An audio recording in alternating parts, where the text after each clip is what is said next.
Novostroykadan uyayotganda uzoq muddatga bo'lib to'lashga ko'p ishqoz bo'lyapti.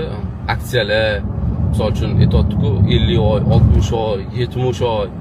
Bu narsaga qattiq ishqoz bo'lish kerak emas, qiziqish kerak emas. Ya'ni buni plyusi, minusi ham bor. Ya'ni minuslar haqida gaplashamiz. Minusi birinchidan siz 70 oyga oldingiz, 72 oyga oldingiz. Misol uchun 6 yilmi, 72 oy oldingizda va 2 yil o'tdi, 24 oydan keyin uyingiz bitdi. Uyingiz bitgandan keyin siz borasiz, aytasizki, kadastri chiqibdi, men nomimga qachon kadastr o'tadi.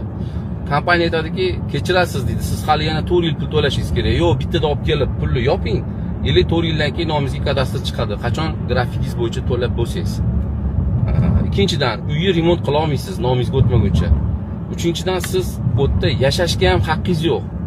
Kadastr bermaydi, siz yashamaysiz, remont qilmaysiz va bir xil boshqa maqsadda olyapti. 6 yilga olsam 2 yilini to'layman, 4 yilini arendaga qo'yaman.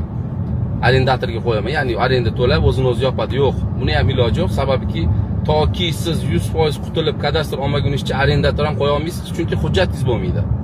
Mana shu minuslarni e'tiborga olish kerak.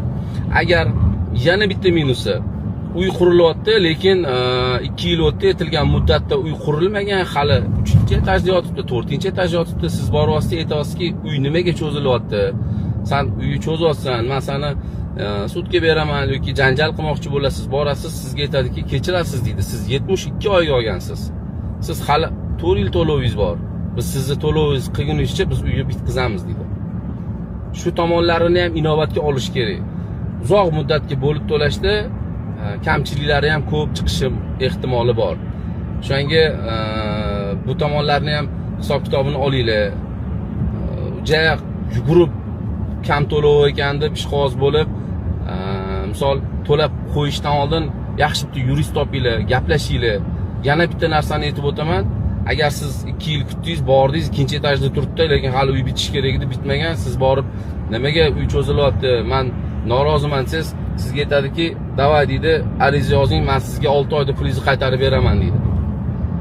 6 oy, 1 yilda cho'zib qaytarib beradi.